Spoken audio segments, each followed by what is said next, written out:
I'm Ray. And I'm Jenny. And we're Fairly Reviews, and tonight we are playing Dominations for the first time. So we wanted to try something here. We were going to try and give our expectations beforehand. And we got Dominations. Yes, we did buy it, and all of it, Kickstarter edition. We bought it on the used market. We didn't buy it new. We bought it on the most dangerous place on the planet, Facebook Marketplace. We saw it for cheap. Cheap relative term, but cheap. And we've been looking for a Civilization game. So we wanted to try a quick video of expectations before and after. And I'm looking around and there's some pretty interesting stuff. So I might sneak over there and try and film some of the pieces throughout, but I don't know. So this will be a before and then we'll talk about it after. My expectations going into it is it's going to be reading the rules, then watching a watch it played video. I'm expecting it to be pretty fun and relatively smooth. You're using triangular dominoes to build your civilization, and you've got a resource track that you get when you place. You get resources when you place a tile. I think it's going to be fun. You also have like a tech tree, and the things that came with it are pretty awesome, where they tell you what all the tech is and how to get it. So I think it's going to be fun. Is it going to have a Civ game feel? I hope so. I don't know if I hold that, but you know, the tech tree and stuff might surprise me. So what are you thinking we're going to have? That's what I'm hoping for. The playthroughs made us really happy. It looks like it runs pretty smooth, and it looks like it's got a lot of depth, but not a lot of odds and ends. A lot of games, I think, end up very complicated in the steps. There's no combat, which I like. I'm not a big combat person. Yeah, it's not a 4X game. Yes, and the best one we found, so we tried Through the Ages, and we didn't make it through the whole game. I just didn't like it. When they took away the whole stream of cards that I was trying to build, and I can't do, no, we were done. So we didn't even make it through a whole game of that one. We liked Eclipse as far as the game mechanics, but I hated the theme. It was ugly. Now I'm sure other people love it. We had first edition, not second. Second edition artwork's better, but we buy games generally on the cheap. We got that one reasonably cheap as well. But I think it's a great game. I think it's a good game. I was hoping, I wanted more of the ancient civilization look of this. You want farming. I do. I like farming the Mediterranean. I'm going to admit it. So this is definitely more of the theme I wanted versus the space civilization theme. So I'm hoping that comes through. Everything we've seen so far, we're super excited to play. I'm really excited. We pulled out the monuments, and they're really exciting me to see these on the table. So we're pretty excited about that, and you know, it seems like there's both the tech tree aspect, and then there's the thing that you're communally building it. So you know, I think we're hoping it meets. I've been really looking for a Civ game. This is really me. I've been wanting one, and I think this is our third try. Yeah. Because Through the Ages, which we bought first edition, which I realize second edition's better, and everyone says I think they're third now. Yeah, and everyone says that the app is actually best. I don't even want to try it after the game we played.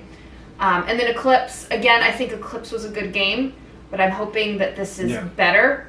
And theme does definitely matter to me. I think Ray probably likes the theme of Eclipse better than this one. No, that's not true. Okay. I like the theme of Eclipse, but I also like this one. And it, you know, Dominations, so Domino and Nations. It's a funny, punny name. But. Yeah, and this looks really cool. So this is, you get to move yours up, and it's, if you play Dinosaur like Island or World, it's the same thing where you can move up your... At the end of the game, what we'll do is we'll do a quick filming of where we're at, because the setup, it looks bland and blah, and then we'll show where it ends. So, all right, we'll see you guys at the second half of the video.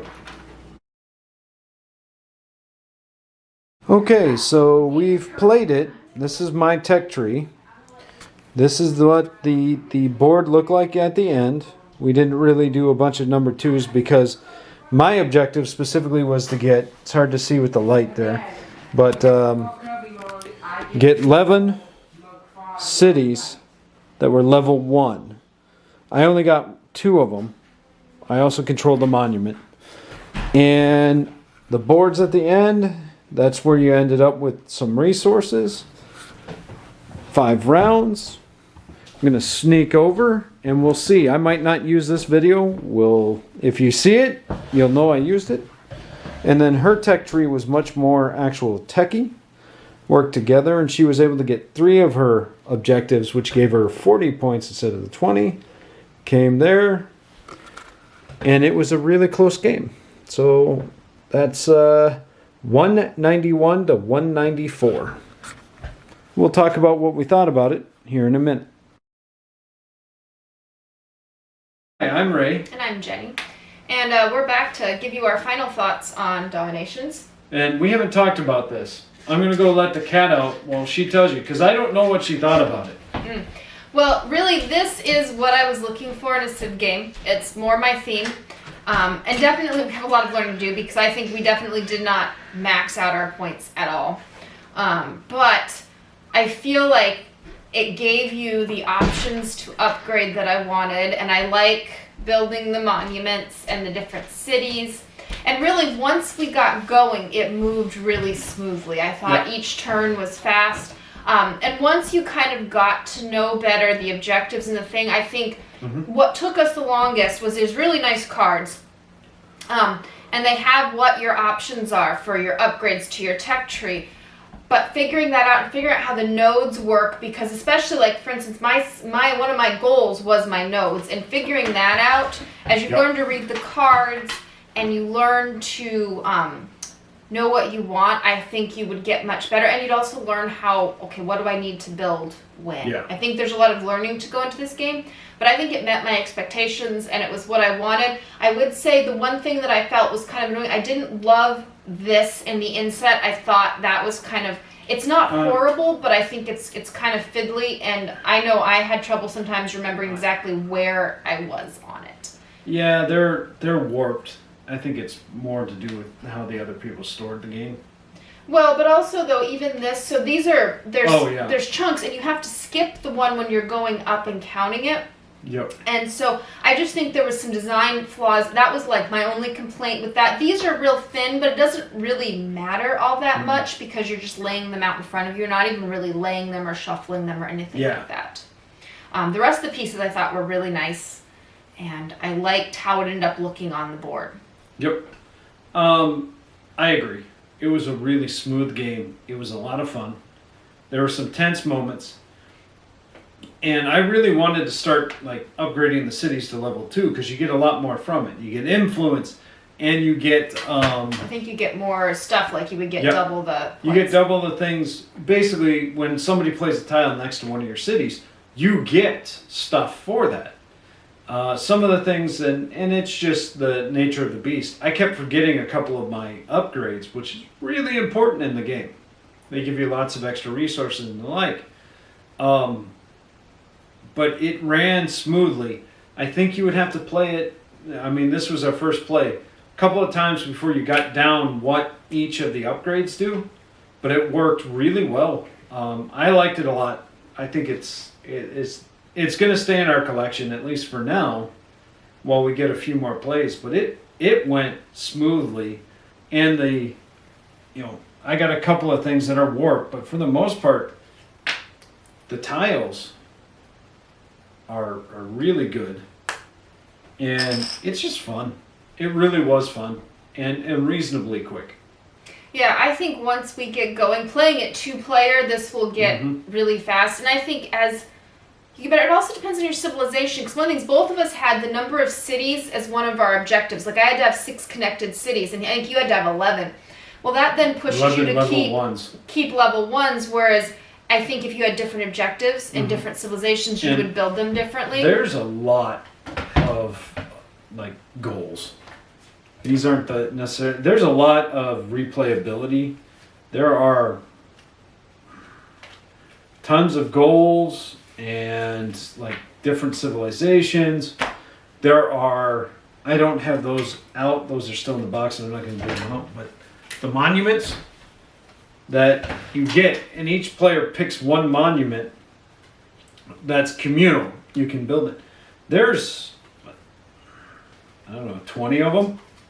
Each one works differently, has different number of levels, can only be placed in certain places. And it's neat. You know?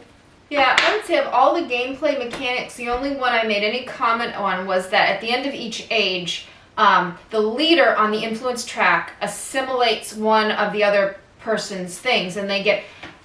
Doesn't steal it. It doesn't steal it. You don't lose it. But the thing is as far as a runaway leader, I could see that it just amps up who's leading. Now, it encourages you to stay ahead and influence, but you also get points for your influence. Yeah. Whereas to me, that's something you should almost be giving to the person behind as a catch-up mechanic. That would be my only comment on gameplay. I like that there was no battles in this. And like even the assimilation, nothing negative happened to the other player. Yep. Which was really nice. I like that it wasn't heavy warfare, and some of these are a lot of, you know, battles, etc. There was none. Now, definitely as you're placing, you are considering, well, if I place here, I'm giving my opponent points. But if I place here, I'm giving myself more knowledge. And so that was really cool because it really, you thought about it. Because obviously where you wanted to place based on what colors of knowledge you wanted, what types.